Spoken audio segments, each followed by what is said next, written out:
Greetings, people of the internet. I'm Scott with Serkworks Art Labs. Welcome back to the underground laboratory where we create robots, aliens, zombies, and other imminent threats to humanity. And we also create comics because this is the 100 Days of Making Comics Challenge, where we spend 30 days, no, we spend 100 days, but we spend 30 minutes a day, every day, working on our own personal comic book project.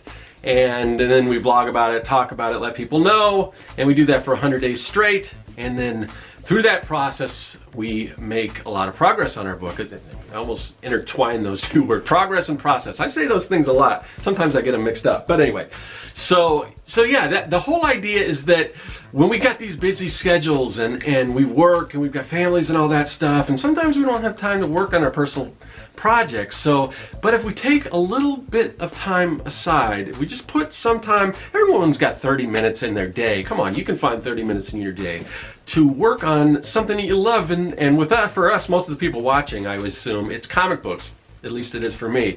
So speaking of comics, this is my comic book. This is issue 3 of Young and the Dead. It's a kids versus zombie story. It's about a bunch of kids in the zombie apocalypse. It's like Goonies meets Night of the Living Dead.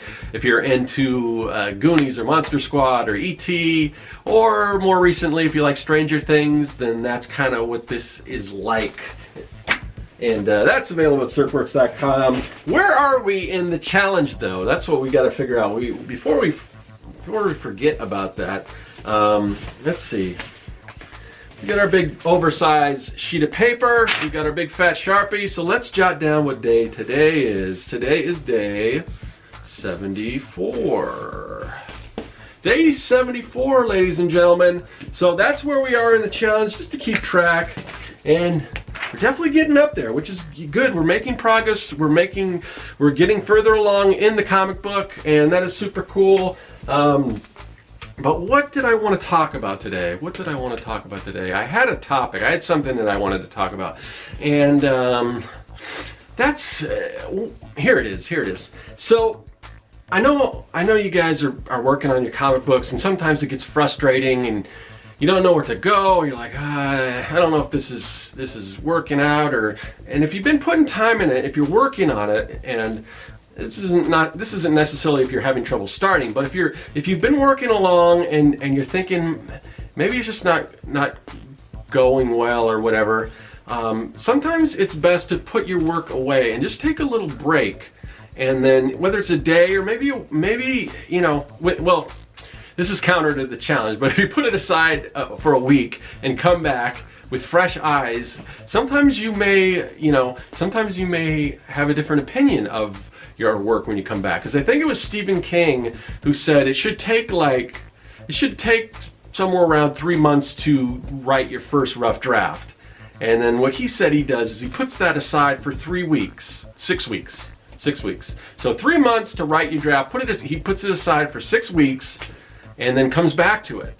And that's his process, because when you're in the trenches, when you're working on your book and your story, and you're sometimes you get a little too attached to it, and either you're too critical or you're not critical enough or whatever. So if you do put that aside and then you come back to it, and again, this is one of those, this is some of that advice that you kind of got to be careful with, because you could take it too far and then you could not come back to it at all. So I would use this thing sparingly, but you never know. You know, for me, it's best to do this like when I'm writing the script, especially all the time when I write the script.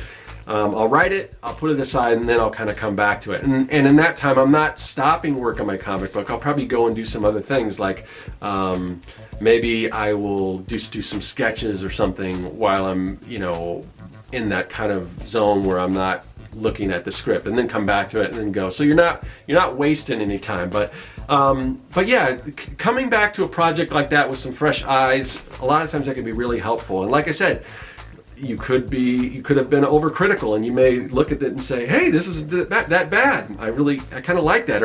Or when you step aside, you may come back and you may say, yeah, this isn't working, but now that I've had some time to think about it, maybe this will.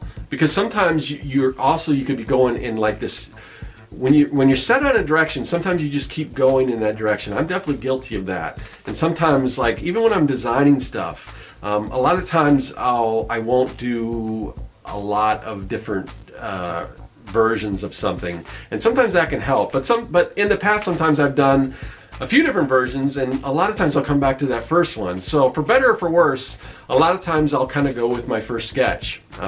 So you can take that for what it's worth. But yeah, as far as how that relates to comic books, if you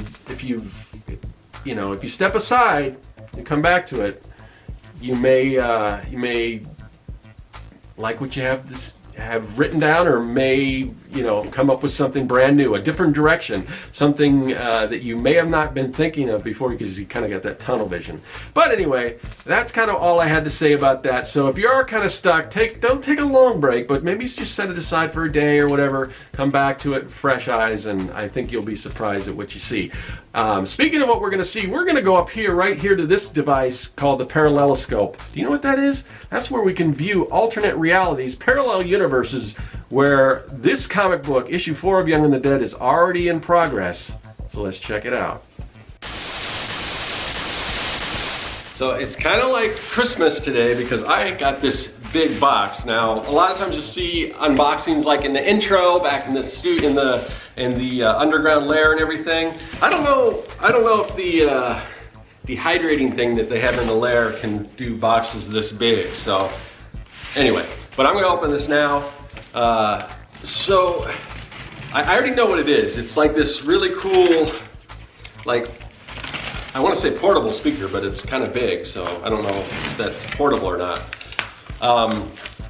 And it's a gift from my dad. So my dad had one of these things, and I always kind of admired it, but it's like one of those things I would never buy for myself. And I guess they had like a killer like closeout deal or something on them, so he bought one just like for no reason other than he's a cool dad. He bought one for me and my brother. So, damn, let me open this thing. Let's try this.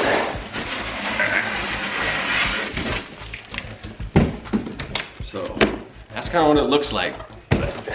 So you could just hook up, MP3 player, your iPhone or something to it, and you can put it outdoor or something. Now, if you've seen my yard, I'm still working on it, so I don't really go out that much because my yard's just a disaster. Ooh, it's even got like a little, oh cool. It's got like a little docking transmitter thing, so you don't even need to be by it. And it looks like, then you guys have kids, it kind of looks like one of those little baby things that you put the diapers in and spin it around, but it's like a speaker. So, and I guess it's got pretty good sound, but it's, but I think, I don't know if this is something that my dad's company carried. Like I said, I think he got a really good deal on it. But I'm anxious to try this thing out. So, because I don't have any speakers outside or anything, but it's fairly waterproof, I guess, I think. I mean, you can't immerse it in water, but water weather resistant outdoor speaker system, Outcast Junior. I'm gonna try this thing out. All right, so I tested out that speaker, and it's pretty cool. So I'm hoping once I get my backyard back up and running, I'm gonna actually go out there before it gets too hot, and kind of hang out there and everything.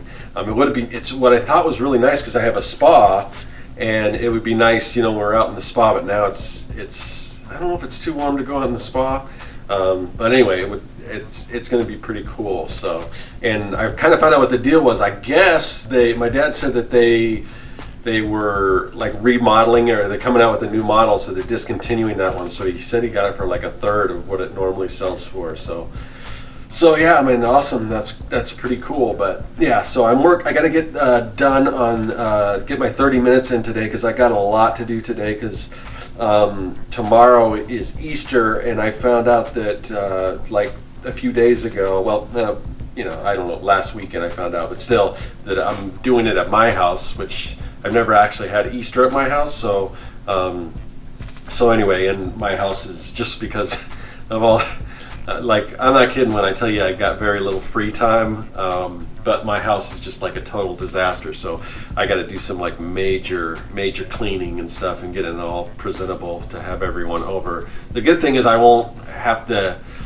I'm gonna have to cook much. I want to make some kind of side dish, but I've never, like, I mean, I can cook certain things and I cook a lot. I mean, I don't really eat out that much. I pretty much cook everything at home, but I've never made like a ham or anything like that. So luckily my mom is going to do that and bring it over, and my uncle's a pretty good chef and everything, so he's going to bring some stuff. And everyone generally brings stuff when we have like an Easter party and everything, so that's pretty cool. I'm looking forward to that. But as far as the drawing goes right now, just kind of, I'm doing like a sort of overhead shot, and sometimes those are hard to get the perspective right. Hopefully this looks good. I'm worried that the character in the foreground is a little too big, so I was trying to use, because he is in the foreground, so I wanted to have sort of that kind of forced perspective. So, but I don't know. Hopefully it looks good.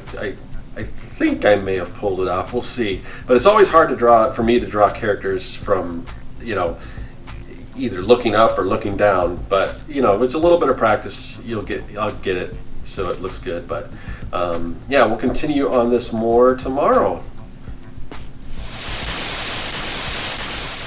And that does it for another day of 100 Days of Making Comics. We're going to take day 74. We're going to pull that off the big sheet of paper, crumble that bad boy up, toss it in the garbage can, and say goodbye, because I will see you not for long. I'll be back tomorrow for day 75 of 100 Days of Making Comics. That is all. Hey everyone, you've seen the process. Now you can check out the story. Issues 1 through 3 of Young and the Dead are available at my website at serkworks.com. Also follow me on social media at the links listed below. Subscribe and check out some of the other videos in this series. There's much more to come.